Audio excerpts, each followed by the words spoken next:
प्यारे बच्चों, आज हम प्रेमचंद के फटे जूते करने जा रहे हैं। इसके लेखक हरिशंकर परसाई जी हैं। हरिशंकर परसाई जी एक व्यंग्यकार हैं। इनका जन्म 22 अगस्त 1922 को उत्तर प्रदेश के होशंगाबाद जिले के जमानी गांव में हुआ था। ये एक बहुत अधिक व्यंग्यकार हैं। इन्होंने जितने भी रचनाएं लिखी उनमें ज्यादा व्यंग्य हैं। इसमें प्रेमचंद के फटे जूते में भी श्री हरिशंकर परसाई ने एक दिखावेपन की प्रवृत्ति पर व्यंग्य किया है कि समाज में जो दिखावापन है वो कैसा है, उस पर व्यंग्य किया है कि प्रेमचंद अपना जीवन कैसे जी रहा है और समाज में लोग अपना जीवन कैसे जी रहे हैं, इसका वर्णन किया है। 1995 में इनका देहांत हो गया। ये कई वर्षों से जबलपुर रहे। जबलपुर रहते हुए इन्होंने वसुधा नामक पत्रिका का संपादन किया, यानी कि वो लिखते रहे, वसुधा नामक पत्रिका लिखते रहे। अब इन्होंने हरिशंकर परसाई जी ने प्रेमचंद के फटे जूते इस रचना में, इस पाठ के माध्यम से समाज में जो लोगों के अंदर दिखावापन की प्रवृत्ति उस पर व्यंग्य किया है कि प्रेमचंद एक सीधा साधा जीवन व्यतीत करते हैं, उनके जीवन में कोई भी दिखावापन नहीं है। तो इस पर लेखक क्या कहता है? लेखक जब प्रेमचंद के फोटो को देखता है कि प्रेमचंद ने अपनी पत्नी के साथ फोटो खिंचवा रखा है, उस फोटो को देखता है। देखने के पश्चात जब प्रेमचंद की पोशाक को देखता है तो लेखक क्या सोचता है कि प्रेमचंद की फोटो खिंचवाने की अगर यही पोशाक है तो जो दिन प्रतिदिन पहनता उसकी पोशाक कैसे होगी। क्यों कहता वो इसलिए कहता है क्योंकि जब प्रेमचंद ने जो फोटो खिंचवा था उस पर एक मोटे कपड़े की वह पगड़ी पहने हुआ था। लेखक ने जब प्रेमचंद के फोटो को देखा तो उसने देखा कि जब प्रेमचंद अपने सिर पर मोटे कपड़े की टोपी पहने हुए हैं, पैरों में कैनवस के जूते हैं, लेकिन वे जूते ऊपर से फटे हुए हैं, बाएं पैर की उंगली बाहर निकली हुई है। उसको देखकर लेखक को हैरानी होती है। क्यों हैरानी होती है? क्योंकि व्यक्ति जब फोटो खिंचवाता है तो सबसे पहले अपनी सुंदरता को देखता, अपनी वेशभूषा को देखता है कि कैसे पहनकर मैंने फोटो खिंचवाने की मेरी फोटो अच्छी आए। लेकिन प्रेमचंद के अंदर ऐसी भावना नहीं है। यह देखकर जब लेखक को हैरानी हुई तो लेखक ने क्या सोचा? लेखक ने सोचा कि क्या प्रेमचंद के पास फोटो खिंचवाने के लिए कपड़े नहीं हैं? वह किसी से पड़ोस से ले सकता था, क्योंकि विवाह शादी में भी पड़ोस में एक दूसरे से कपड़े लिए जाते हैं और अपनी अच्छी फोटो खिंचवाने के लिए वे ऐसा करते हैं। लेकिन प्रेमचंद ने जब वो अपनी पत्नी के साथ जो फोटो खिंचवाया उस पर बेपरवाही का भाव था। बेपरवाही यानी कि उसका कोई भी चेहरे पर ऐसी स्थिति नहीं थी कि जिससे उसको देखकर हम ये सोचे कि यह दुखी है। नहीं, उसके चेहरे पर संतोष का भाव था, वह संतुष्ट था, क्योंकि वह दिखावा पसंद नहीं करता था। उसके पास जैसी ही उसकी दशा थी वैसी ही वह दिखाना चाहता था। तो लेखक ने क्या सोचा कि जब प्रेमचंद ने फटे हुए जूते में फोटो खिंचवाते इसमें न तो लज्जा आई न संकोच किया है, यह तो खुश होकर ही फोटो खिंचवाया है।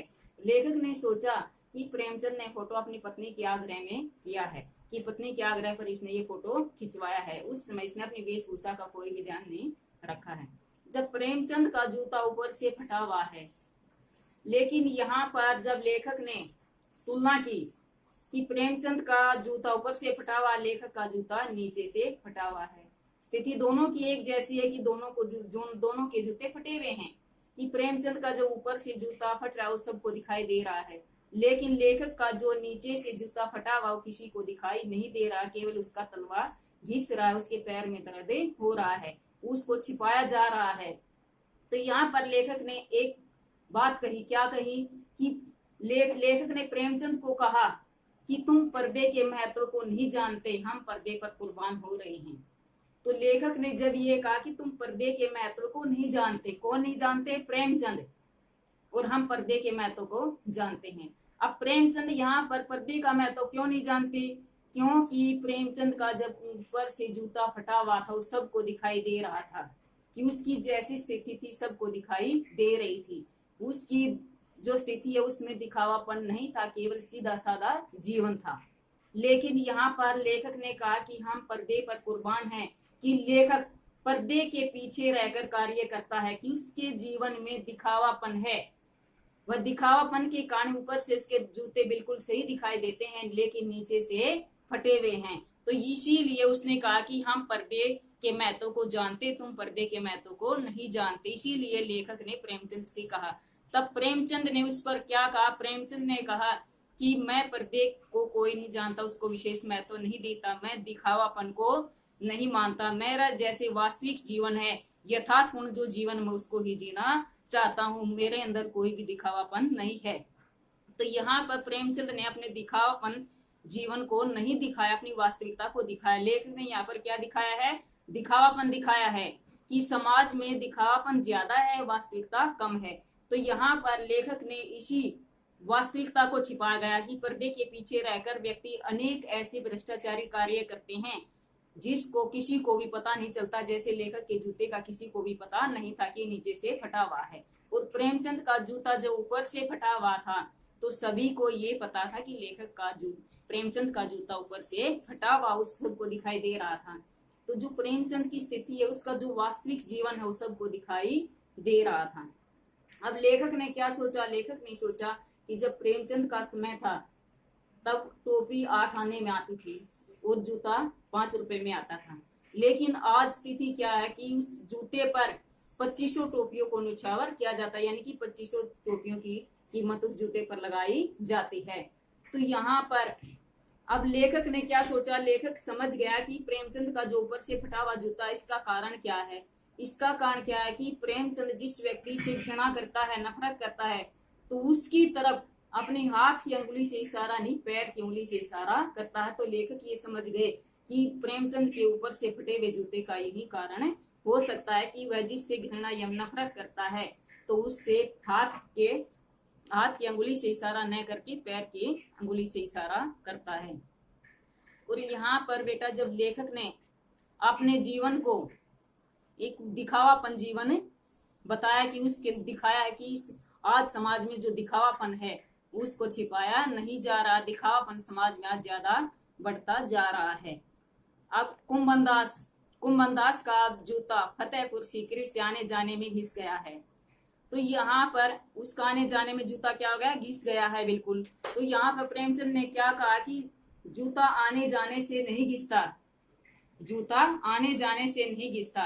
तो लेखक ने क्या कहा? तो फिर प्रेमचंद ने अपने पैर से किसी वस्तु को, सख्त वस्तु को ठोकर मारी है जिससे इसका ऊपर से जूता फट गया है। उसका कारण यही हो सकता है। तो लेखक ने प्रेमचंद पर अनेक तरह से व्यंग किए हैं कि उसका जीवन तो केवल एक ऐसा जीवन दिखाया गया है कि बहुत बेहालात स्थिति दिखाई गई है कि एक सम्राट है, उपन्यासकार हैं, कहानीकार हैं, वे होते हुए भी इन्होंने अपनी पोशाक का कोई भी ध्यान नहीं है कि इसको एक उपन्यासकार सम्राट माना जाता है, लेकिन उसने अपने जूतों की तरफ कोई भी ध्यान नहीं दिया है। तो यहाँ पर उसने क्या कहा है कि लेखक ने कहा कि ये गोदान, प्रेमचंद का जो गोदान है, हल्कू के खेत को कौन चर गए थे? सूरों ने चर लिया था। वो जो कफन कहानी है, उस समय जब उसकी मृत्यु हुई तो कफन के क्या, माधव की ने क्या किया था? कफन के पैसों के क्या कर ली थी? शराब पी ली थी। तो यहाँ पर स्थिति को दर्शाया गया है, वास्तविक स्थिति को दर्शाया गया है। तो लेखक और प्रेमचंद में यही अंतर है कि लेखक तो एक वास्तविकता को छिपाना चाहता है, बनावटीपन यानी कि दिखावापन की जिंदगी जीना चाहता है। प्रेमचंद यहाँ पर उसके अंदर कोई भी दिखावापन नहीं है। इसीलिए प्रेमचंद ने कहा कि मैं पर्दे के महत्व को नहीं जानता हूँ।